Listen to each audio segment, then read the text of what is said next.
Hey there.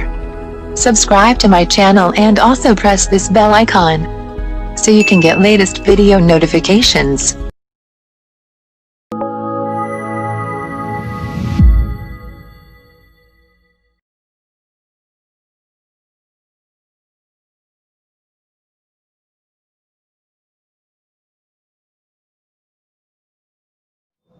Good morning students, Hindi कक्षा में आप सबका स्वागत है। मैं हूं आपकी हिंदी टीचर मिस परवीन मलबारी।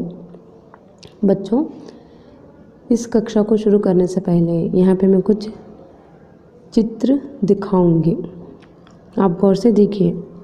तो बताओ बच्चों, ये क्या है? जी हाँ, यह है हमारा देश का राष्ट्रध्वज, जिसे तिरंगा भी कहते हैं, है ना बच्चों?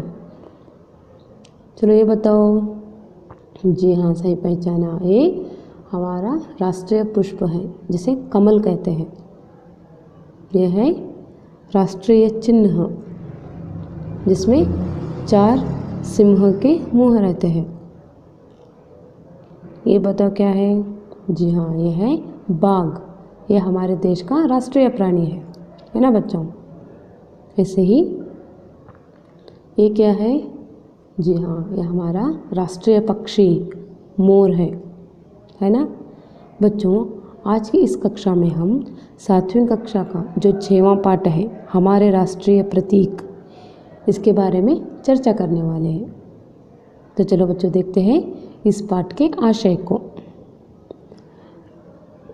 छात्र इस पाठ के द्वारा राष्ट्रीय प्रतीकों का परिचय प्राप्त करके उनका सम्मान करना सीख सकते हैं।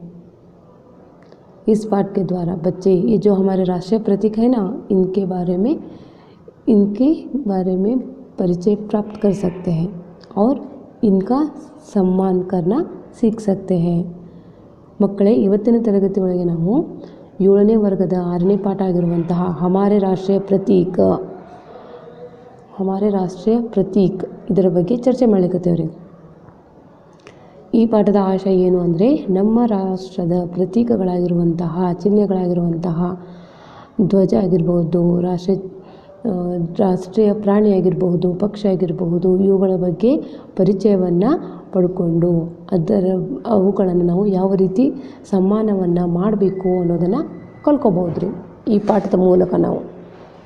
ಹಾಗಾದರೆ ಈ ಪಾಠದಲ್ಲಿ ಬರುವಂಥ ಶಬ್ದಾರ್ಥಗಳನ್ನು ನೋಡೋಣ बच्चों। इस पाठ में आने वाले शब्दार्थ: स्वतंत्र यानी आज़ाद, प्रतीक यानी चिन्ह, ध्वज झंडा, समृद्धि संपन्नता, तीलियाँ यानी कड़ियाँ लकीरें, आन यानी सम्मान, शान वैभव, स्तंभ खंबा, सांड यानी बैल, सत्यमेव जयते यानी सत्य की जीत होती है, पर्व त्यौहार, धुन यानी ध्वनि, धारियाँ लकीरें रेखाएं, उद्यान यानी बगीचा, नृत्य नाच, मनमोहक आकर्षक, प्राय अधिकतर, ऋतु मौसम, पुष्प यानी फूल। तो चलो बच्चों, देखते हैं इस पाठ को। स्वतंत्र देश की पहचान करने वाले चिन्ह राष्ट्रीय प्रतीक कहलाते हैं। भारत के राष्ट्रीय प्रतीक ये है। देखो बच्चों, ಸ್ವತಂತ್ರಗೊಂಡ ದೇಶಗಳ ಬಗ್ಗೆ ಪರಿಚಯವನ್ನು ಮಾಡುವಂತಹ ಚಿಹ್ನೆಗಳಿಗೆ ರಾಷ್ಟ್ರೀಯ ಪ್ರತೀಕಗಳು ಅಂಥೇಳಿ ಕರೀತಾರೆ।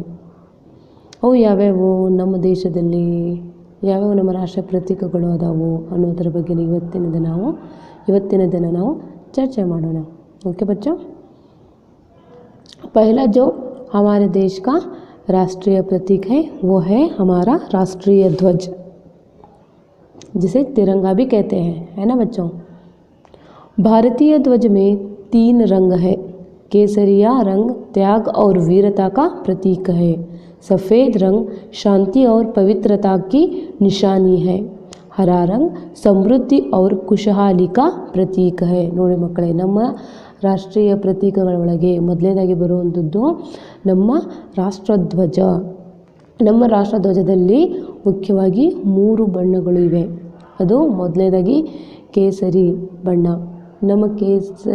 ನಮ್ಮ ಧ್ವಜದಲ್ಲಿರುವಂತಹ ಈ ಕೇಸರಿ ಬಣ್ಣ ತ್ಯಾಗ ಮತ್ತು ವೀರತೆಯ ಪ್ರತೀಕ ಆಗೈತಿ. ಅಷ್ಟೇ ಅಲ್ಲದೆ ನಡುವೆ ಇರುವಂಥದ್ದು ಸಫೇದ್ ರಂಗ್ ಯಾನಿ ಬಿಳಿ ಬಣ್ಣ. ಇದು ಶಾಂತಿ ಮತ್ತು ಪವಿತ್ರತೆಯ ಸಂಕೇತ. ಮತ್ತು ಹಸಿರು ಬಣ್ಣ ಇದು ಸಮೃದ್ಧಿ ಮತ್ತು ಖುಷಹಾಲಿಯ ಪ್ರತೀಕ ಆಗೈತಿ. ಇವು 3 ಬಣ್ಣಗಳು ನಮ್ಮ ರಾಷ್ಟ್ರಧ್ವಜದಲ್ಲಿ ಇರೋದನ್ನು ನೀವು ನೋಡಿರ್ಬೋದ್ರಿ ಅಲ್ವಾ. बीच में नीले रंग का अशोक चक्र है. इसमें 24 तीलियां हैं. तिरंगा ध्वज देश की आन और शान का प्रतीक है. ನೋಡ್ರಿ, ಕೇಸರಿ ಬಿಳಿ ಹಸಿರು ಬಣ್ಣದಿಂದ ಕೂಡಿರ್ತಕ್ಕಂತಹ ನಮ್ಮ ರಾಷ್ಟ್ರಧ್ವಜದಲ್ಲಿ ನಡುವೆ ಅಶೋಕ ಚಕ್ರ ಅನ್ನೋದು ಕೂಡ ಇದೆ ರೀ.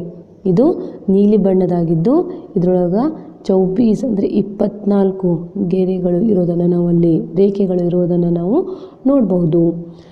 ನಮ್ಮ ರಾಷ್ಟ್ರಧ್ವಜವನ್ನು ತಿರಂಗ ಅಂತೇಳಿ ಕರೀತಾರೆ. ತಿರಂಗ ಧ್ವಜ, ಈ ನಮ್ಮ ತಿರಂಗ ಧ್ವಜ ಏನಿದೆ ಅಲ್ಲ, ಇದು ನಮ್ಮ ದೇಶದ ಏನ್ರಿ ಆನ್ ಮತ್ತು ಶಾನ್ ಅಂದರೆ ನಮ್ಮ ದೇಶದ ಸಮ್ಮಾನ ಮತ್ತು ವೈಭವದ ಒಂದು ಶ್ರೇಷ್ಠವಾಗಿರ್ತಕ್ಕಂತಹ ಪ್ರತೀಕ ಚಿಹ್ನೆ ಅನ್ನೋದು ನಮ್ಮ ರಾಷ್ಟ್ರೀಯ ಧ್ವಜ ರೀ. ಇನ್ನು ಎರಡನೇದಾಗಿ ಬರುವಂಥದ್ದು ರಾಷ್ಟ್ರೀಯ ಚಿಹ್ನ. हमारा राष्ट्रीय चिन्ह अशोक स्तंभ से लिया गया है. यह 4 मुखों वाला सिंह है. बीच में धर्म चक्र है. चक्र की एक ओर सांड और दूसरी ओर घोड़े का चित्र है. नीचे हिंदी में सत्यमेव जयते लिखा हुआ है. ನೋಡ್ರಿ, ಎರಡನೇದಾಗಿ ಬರುವಂಥದ್ದು ನಮ್ಮ ರಾಷ್ಟ್ರೀಯ ಚಿಹ್ನೆ ಅನ್ನೋದು. ಇದು ಅಶೋಕ ಸ್ತಂಭದಿಂದ ತೆಗೆದುಕೊಳ್ಳಾಗೈತ್ರಿ. ಇದರಲ್ಲಿ 4 ಮುಖವುಳ್ಳ ಸಿಂಹವಿದೆ ಈ ರಾಷ್ಟ್ರೀಯ ಚಿಹ್ನೆ ಒಳಗೆ. ನಡುವೆ ಧರ್ಮಚಕ್ರ ನೋಡ್ಬೋದು ನೀವು ಚಿತ್ರದಲ್ಲಿ. ನಡುವೆ ಧರ್ಮಚಕ್ರ ಇದೆ. ಒಂದು ಕಡೆ ಏನಿದೆ ರೀ ಸಾಂಡೇನಿ ಬೈಲ್, ಬಸವನ ಚಿತ್ರ ಒಂದು ಕಡೆ ಇದ್ದರೆ ಇನ್ನೊಂದು ಕಡೆ ಇದರಲ್ಲಿ ಕುದುರೆಯ ಚಿತ್ರ ಕೂಡ ಇರೋದನ್ನು ನೋಡ್ಬೋದು. ಇದರ ಕೆಳಗೆ ಸತ್ಯಮೇವ ಜಯತೆ ಅಂಥೇಳಿ ಬರೆದಿದ್ದಿದೆ ರೀ. ಇದು ಕೂಡ ನಮ್ಮ ರಾಷ್ಟ್ರೀಯ ಪ್ರತೀಕಗಳಲ್ಲಿ ಒಂದು. ಇನ್ನು ಮೂರನೇದಾಗಿ ರಾಷ್ಟ್ರೀಯ ಗಾನ್ ಅಂದರೆ ರಾಷ್ಟ್ರೀಯ ಗೀತೆ, ರಾಷ್ಟ್ರಗೀತೆ ಅಂತ ಹೇಳಂತೇವಲ್ರಿ ಅದು. ಭಾರತ್ ಕಾ ರಾಷ್ಟ್ರಗಾನ್ ಜನಗಣ ಮನ ಹೈ. ಕವೀಂದ್ರ ರವೀಂದ್ರನಾಥ್ ಟ್ಯಾಗೋರ್ ನೆ ಯಹ ಗೀತ್ ಲಿಖಾ ಹೈ. ನೋಡ್ರಿ, ನಮ್ಮ ರಾಷ್ಟ್ರಗೀತೆಯನ್ನು ಕವಿಯಾಗಿರ್ತಕ್ಕಂತಹ ರವೀಂದ್ರನಾಥ್ ಟ್ಯಾಗೋರ್ ಅವರು ಇದನ್ನು ಬರೆದಾರೆ. ರಾಷ್ಟ್ರಗಾನ್ ರಾಷ್ಟ್ರೀಯ ಸಮಾರೋಹ, ರಾಷ್ಟ್ರೀಯ ಪರ್ವ ತಥಾ ವಿದ್ಯಾಲಯೋं में गाया जाता है. ಇದು ರಾಷ್ಟ್ರಗೀತೆ ಅನ್ನೋದು ಪ್ರತಿನಿತ್ಯ ಸ್ಕೂಲ್ಗಳಲ್ಲಿ ಸಭೆಯಲ್ಲಿ ಇದನ್ನು ಹಾಡೋದನ್ನು ನೋಡ್ಬೋದು ತಾವು. इसको गाने में 52 सेकंड का समय लगता है. ನೋಡ್ರಿ, ಈ ರಾಷ್ಟ್ರಗೀತೆಯನ್ನು ಹಾಡೋಕ್ಕೆ 52 ಸೆಕೆಂಡ್ಗಳ ಸಮಯ ಬೇಕು. राष्ट्रगान की धुन सुनते ही खड़े होकर सम्मान देना हमारा कर्तव्य है. ನೋಡ್ರಿ, ನಾವು ಎಲ್ಲಾದರೂ ಹೋಗಬೇಕಾದ್ರೆ ಎಲ್ಲಾದರೂ ಬರ್ತಿರ್ತೀವಿ, ಹೋಗ್ತಿರ್ತೀವಿ ದಾರಿ ಮಧ್ಯದಲ್ಲಿ, ನಾವು ನಮ್ಮ ರಾಷ್ಟ್ರಗೀತೆಯನ್ನು ಕೇಳಿದ ತಕ್ಷಣ ನಾವು ನಿಂತಲ್ಲೇ ನಿಂತು ಅದಕ್ಕೆ ಸಮ್ಮಾನವನ್ನು ಕೊಡೋದು ನಮ್ಮೆಲ್ಲರ ಕರ್ತವ್ಯ ರೀ. ನೀವು ಕೂಡ ಸ್ಕೂಲ್ಗಂತ ಬರ್ತಿರ್ತೀರಿ, ಅವಾಗ ಬೇರೆ ಸ್ಕೂಲಲ್ಲಿ ಏನಾಗಿರ್ತೈತೆ ರೀ ರಾಷ್ಟ್ರಗೀತೆ ಶುರು ಆಗಿರ್ತೈತಿ. ಅವಾಗ ಆ ರಾಷ್ಟ್ರಗೀತೆನ ಕೇಳಿದ ತಕ್ಷಣ ತಾವು ಕೂಡ ನಿಂತು ಸಮ್ಮಾನವನ್ನು ಕೊಡಬೇಕು. ಅದು ಗೀತೆ ಮುಗಿಯೋವರೆಗೂ ನಾವು ಎಲ್ಲಿ ನಿಂತಿರ್ತೀವಲ್ಲ ಅಲ್ಲೇ ನಿಂತದಕ್ಕೆ ನಾವು ಸಮ್ಮಾನವನ್ನು ಕೊಡೋದು ನಮ್ಮೆಲ್ಲರ ಆದ್ಯ ಕರ್ತವ್ಯ ರೀ. ಇನ್ನು ನಾಲ್ಕನೇದಾಗಿ ರಾಷ್ಟ್ರೀಯ ಪ್ರಾಣಿ. बाघ हमारे देश का राष्ट्रीय प्राणी है. बाघ सुंदरता और शक्ति का प्रतीक है. इसके शरीर पर धारियाँ होती है. यह पशु जंगलों में तथा राष्ट्रीय अभयारण्यों में पाया जाता है. ನೋಡ್ರಿ, ನಾಲ್ಕನೇದಾಗಿ ನಮ್ಮ ರಾಷ್ಟ್ರೀಯ ಪ್ರತೀಕಗಳೊಳಗೆ ನಮ್ಮ ರಾಷ್ಟ್ರೀಯ ಪ್ರಾಣಿ ಆಗಿರುವಂಥದ್ದು ಬಾಘ್ ಯಾನಿ ಹುಲಿ. ನಮ್ಮ ರಾಷ್ಟ್ರೀಯ ಪ್ರಾಣಿ ಇದು ಸುಂದರತೆಗೆ ಹಾಗೂ ಶಕ್ತಿಯ ಪ್ರತೀಕ ರೀ. ಯಾವುದು ಹುಲಿ ಅನ್ನೋದು ಬಹಳ ಸುಂದರವಾಗಿರ್ತಕ್ಕಂತಹ ಶಕ್ತಿಶಾಲಿಯಾಗಿರತಕ್ಕಂತಹ ಒಂದು ಪ್ರಾಣಿ. ಇದು ನಮ್ಮ ರಾಷ್ಟ್ರೀಯ ಪ್ರಾಣಿಯೂ ಕೂಡ ಹೌದು. ಇದರ ಶರೀರದ ಮೇಲೆ ಪಟ್ಟಿಗಳು ಇರ್ತಾವ್ರಿ, ನೋಡ್ಬೋದು ತಾವು. ಇದು ಎಲ್ಲಿರುತ್ತೆ ರೀ?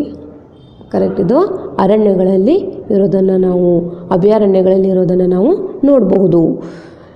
ಹುಲಿ ಅನ್ನೋದು ಕೂಡ ನಮ್ಮ ರಾಷ್ಟ್ರೀಯ ಒಂದು ಪ್ರತೀಕ, ರಾಷ್ಟ್ರೀಯ ಪಕ್ಷಿ. ಇನ್ನು ನೆಕ್ಸ್ಟ್ ಬರುವಂಥದ್ದು ರಾಷ್ಟ್ರೀಯ ಪ್ರತೀಕಗಳೊಳಗೆ ನೆಕ್ಸ್ಟ್ ರಾಷ್ಟ್ರೀಯ ಪಕ್ಷಿ ಅನ್ನೋದು ಬರುತ್ತೆ. ಹಾಗಾದರೆ ನಮ್ಮ ರಾಷ್ಟ್ರೀಯ ಪಕ್ಷಿ ಯಾವುದು? ಕರೆಕ್ಟ್, ನಮ್ಮ ರಾಷ್ಟ್ರೀಯ ಪಕ್ಷಿ ನವಿಲು, मोर ಅನ್ನುವಂಥದ್ದು. हमारे देश का राष्ट्रीय पक्षी मोर है. इसके पंख रंग बिरंगे होते हैं.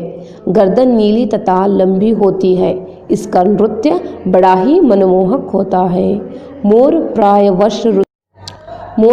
वर्षा ऋतु में नाचता है. ನೋಡ್ರಿ, ನಮ್ಮ ರಾಷ್ಟ್ರೀಯ ಪ್ರತೀಕಗಳೊಳಗೆ ನವಿಲು ಕೂಡ ಅನ್ನೋದು ಒಂದು. ಇದು ನಮ್ಮ ರಾಷ್ಟ್ರೀಯ ಪಕ್ಷಿ ರೀ, ಹೌದಾ? ಇದರ ಗರಿಗಳು ಹೆಂಗಿರ್ತಾವೆ ರೀ? ಭಾಳ ಕಲರ್ಫುಲ್ ಆಗಿರ್ತಾವೆ. ಅಷ್ಟೇ ಅಲ್ಲದೆ ಇದರ ಕತ್ತು ಏನಿರುತ್ತಲ್ಲ, ಗರ್ದನ್ ಅಂದರೆ ಇದರ ಗೋಣು ಏನಿದೆಯಲ್ಲ, ಇದು ನೀಲಿ ಬಣ್ಣದಾಗಿರ್ತೈತಿ ಮತ್ತು ದೊಡ್ಡದಾಗಿರುತ್ತೆ. ಅಷ್ಟೇ ಅಲ್ಲದೆ ಇದರ ನೃತ್ಯ ಅನ್ನೋದು ಬಹಳ ಮನಮೋಹಕವಾಗಿರುವಂಥದ್ದು. ಇದು ಕೂಡ ನಮ್ಮ ರಾಷ್ಟ್ರೀಯ ಪ್ರತೀಕಗಳೊಳಗೆ ಬರುವಂಥದ್ದು. ಇನ್ನು ನೆಕ್ಸ್ಟ್ ಬರೋದು ರಾಷ್ಟ್ರೀಯ ಪುಷ್ಪ. राष्ट्रीय पुष्प कमल भारत का राष्ट्रीय पुष्प है. यहाँ सत्य और पवित्रता का प्रतीक है. कमल तालाबों और झीलों के कीचड़ में खिलता है. इसकी जड़ें पानी के नीचे होती है. पत्ते और पुष्प ऊपर होते हैं. ನೋಡ್ರಿ, ರಾಷ್ಟ್ರೀಯ ಪುಷ್ಪ ನಮ್ಮ ಭಾರತ ದೇಶದ ರಾಷ್ಟ್ರೀಯ ಹೂ ಆಗಿರ್ತಕ್ಕಂಥದ್ದು ಯಾವುದು ಅಂದರೆ ಕಮಲ. ಇದು ಪವಿತ್ರತೆ ಮತ್ತು ಸತ್ಯದ ಸಂಕೇತವಾಗೈತೆ ರೀ. ಅಷ್ಟೇ ಇವುಗಳನ್ನು ನಾವು ಕೆರೆಗಳಲ್ಲಿ ನೋಡ್ಬೋದು ರೀ. ಇವುಗಳು ಏನಿದಾವಲ್ರಿ, ಕೀಚಡ್ ಅಂದರೆ ರಜ್ಜು ಏನಿರುತ್ತಲ್ರಿ, ಕೆಸರು ಏನಿರುತ್ತಲ್ಲ, ಅಲ್ಲಿ ಇವು ಏನಾಗ್ತವೆ, ಅರಳ್ತಾವು. ಇದರ ಬೇರುಗಳು ನೀರಿನ ಒಳಗೆ ಇರ್ತಾವು. ಹಾಗೂ ಈ ಕಮಲದ ಹೂವು ನೀರಿನ ಮೇಲೆ ತೇಲ್ತಿರುತ್ತೈತೆ. ಅದರ ಎಲೆಗಳು ನೀರಿನ ಮೇಲೆ ಇದ್ದು ಅದರ ಬೇರುಗಳು ನೀರಿನ ಒಳಗಿರೋದನ್ನು ನೀವು ನೋಡ್ಬೋದ್ರಿ. ಕಮಲ ಅನ್ನೋದು ಕೂಡ ನಮ್ಮ ರಾಷ್ಟ್ರೀಯ ಪುಷ್ಪ. ಇದು ನಮ್ಮ ರಾಷ್ಟ್ರೀಯ ಪ್ರತೀಕನೂ ಕೂಡ ಹೌದು. ಈ सभी चिन्ह देश की स्वतंत्रता, एकता और गौरव को प्रदर्शित करते हैं. इनका सम्मान करना हमारा कर्तव्य है. ನೋಡ್ರಿ, ಇವು ಎಲ್ಲ ಚಿಹ್ನೆಗಳು ಏನದಾವಲ್ಲ, ಇವು ಎಲ್ಲವೂ ನಮ್ಮ ರಾಷ್ಟ್ರದ, ನಮ್ಮ ಸ್ವತಂತ್ರ ದೇಶದ